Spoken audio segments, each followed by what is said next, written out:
My name is Dennis Alexander Manzanares Orellana. Well, I studied like 8 years, so like a bilingual school here. So my teacher was very, very fluent in English. Like I think she had an American dad. I love languages like in general.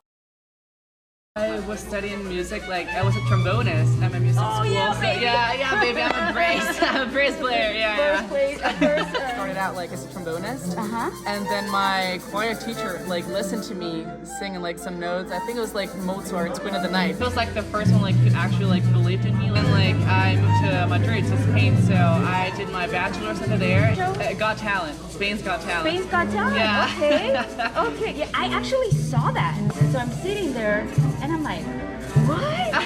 And he's from San Pedro? I was just so impressed with like, you're a soprano. Yeah, I'm a soprano. I can't even sing that high. Like, you know, I mean, we all have that gift, that X factor that when we're born, God puts a gift. Yeah. How did you know you could sing that high? I mean, I always like pop music and like even symphonic metal, which is like a mix between like classical music and like death metal, like power metal. Like I was a really big fan of that.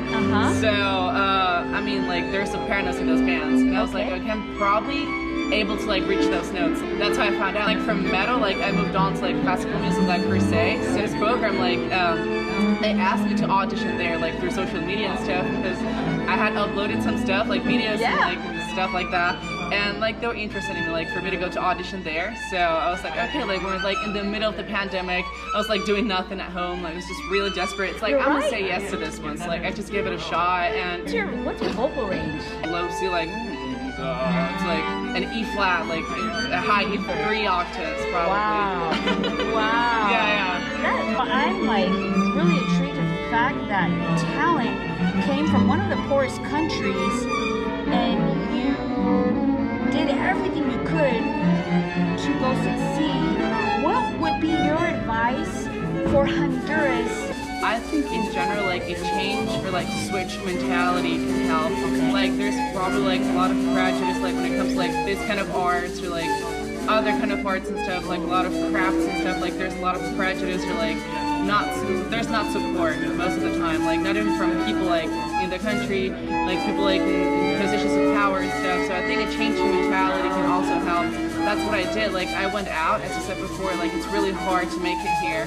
Like to showcase your talents and stuff. So, like it's almost necessary. It's like an obligation to like go out. So if you're out there, like if you're Honduran, like you have to showcase your talents to people. This is real life, you know. Stop prejudice and stop stigma, and like start practicing as well. Yeah, for the younger generation. Yeah, for the younger generations and stuff. Like it's not an overnight kind of thing. Like it definitely takes time and practice, and it's a very long process. Like I think everybody that's like out there has to do that, and maybe just give a chance to this kind of arts. What was your feeling of coming back home?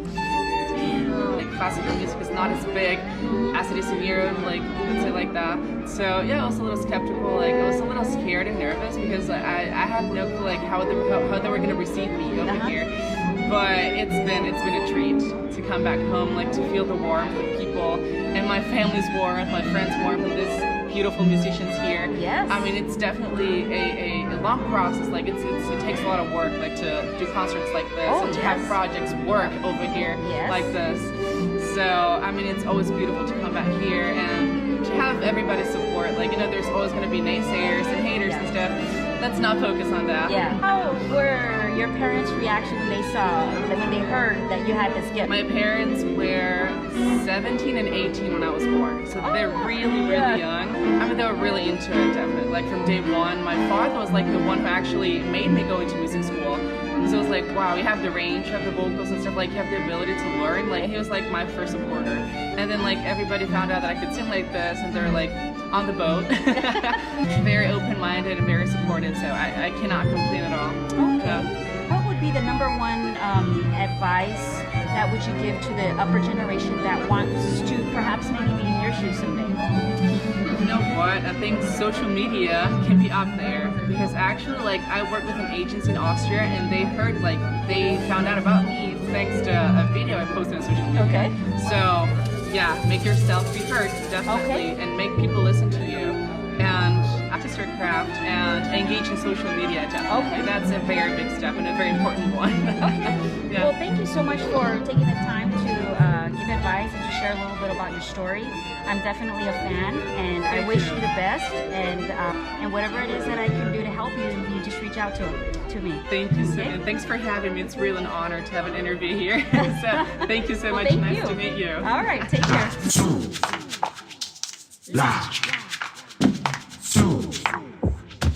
La, la, la, la.